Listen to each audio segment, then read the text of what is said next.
সুপ্রিয় দর্শক, খুব সহজে যাতে আপনারা ব্রেড পুডিং বানাতে পারেন এবং যে কেউ চাইলে যখন তখন বানাতে পারেন, সেই জন্য আমি খুব সহজভাবে আজকের পুডিংটা আমি বানিয়ে দেখিয়েছি। আশা করি আপনাদের অনেক উপকারে আসবে। আমি প্রথমেই ক্যারামেলটা বানিয়ে নিব। সেজন্য 1/4 কাপ চিনি নিয়ে নিয়েছি। মাঝারি থেকে লো আছে আমি এটাকে ক্যারামেল বানিয়ে নিচ্ছি। আমি কোনো প্রকার পানি ব্যবহার করিনি, একটু নেড়ে চেড়ে দিচ্ছি, তাতে করে খুব সহজেই ক্যারামেলটা হয়ে যাবে। ক্যারামেলটা হয়ে গেছে, চুলা বন্ধ করে দিয়েছি।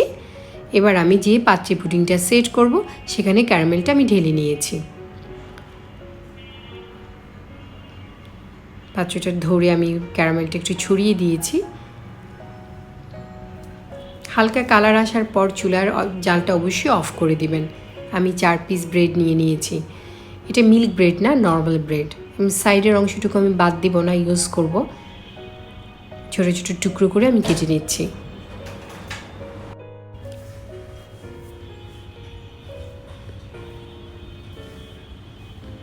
এবার আমি একটি বাটিতে টুকরো করা ব্রেডগুলোকে রেখে দিলাম।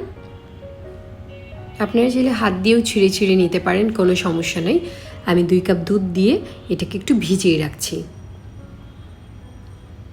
দুধটা নর্মাল টেম্পারেচারে রাখা, একটু ভিজিয়ে নিলেই ব্রেড অনেক সফট হয়ে যাবে। আমি এখানে 4টা ডিম ব্যবহার করব। ডিমগুলো নর্মাল টেম্পারেচারে রাখা। 1/2 কাপ চিনি দিয়ে দিলাম আর অল্প একটু ভ্যানিলা এসেন্স দিয়ে দিলাম। এবার আমি ব্লেন্ডারে এটা ব্লেন্ড করব। আপনারা চাইলে সরাসরি ব্লেন্ডারে দুধ, পাউরুটি, ডিম সব কিছু রাখতে পারেন, তাতে করে আপনার কাজটা আরও সহজ হয়ে যাবে। আমি ব্লেন্ড করে নিয়েছি আর এদিকে ক্যারামেল সেট হয়ে গেছে। খুব সুন্দর একটা কালার এসছে। এটা যাতে স্মুথ হয়, সিল্কি হয়, সেই কারণে আমি এটা ছেঁকে দিচ্ছি। তাতে করে ব্রেডের টুকরো যদি থাকে বা ডিমের কোনো লাম্পস থাকে তাহলে সেটা উপরে থেকে যাচ্ছে। আগে থেকে একটি হাঁড়িতে আমি পানি জাল করতে দিয়েছিলাম। এবার আমি তাতে টিস্যু পেপার দিয়ে পুডিংয়ের বাটিটা আমি দিয়ে দিলাম এবং ঢাকনা দিয়ে ঢেকে এটা 20 মিনিটের জন্য মাঝারি আঁচে জাল করে নেব। মানে স্টিম হবে, খুব বেশি আঁচ থাকবে না। 20 মিনিট পর আমি পুডিংটা চেক করে নিচ্ছি। পুডিং চেক করার জন্য আমি কাঠি দিয়েছি, দেখা যাচ্ছে একদম ক্লিন বেরিয়ে আসছে। এবার আমি পুডিংটাকে ঠান্ডা করে নিয়ে তারপর ফ্রিজে রেখে দিয়েছিলাম।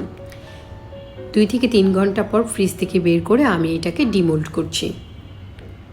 একটা ছুরির সাহায্যে সাইডটা কেটে নিচ্ছি। এবার আমি একটা প্লেটে ডিমোল্ড করে নিচ্ছি। খুব সুন্দর একটা পুডিং হয়েছে। কালারটা ভীষণ সুন্দর হয়েছে এবং ক্যারামেলটা ছড়িয়ে যাচ্ছে। আমার দেখতে খুব ভালো লাগছে। আশা করি আপনাদেরও ভালো লেগেছে। এবার ঈদে আপনি এটা পরিবেশন করে সবাইকে চমকে দিতে পারেন। খুব কম খরচে আপনি যাতে এটা সহজে করতে পারেন সেজন্য আমি দেখিয়ে দিলাম। দেখতে পাচ্ছেন একটুকু বাবলস নেই, খুব ক্লিন এবং স্মুথ একটা সিল্কি টেক্সচার। রেসিপিটি ভালো লাগলে আমার চ্যানেলটি সাবস্ক্রাইব করবেন, লাইক, শেয়ার এবং কমেন্ট করে আমাকে সাপোর্ট করবেন। লিয়াস রেসিপির সাথে থেকে ব্যতিক্রম রান্না, নিজেকে আত্মবিশ্বাসী করুন। খাবেন যখন ভালোটাই খান। রান্না হোক আয়ের মাধ্যম। আল্লাহ হাফেজ।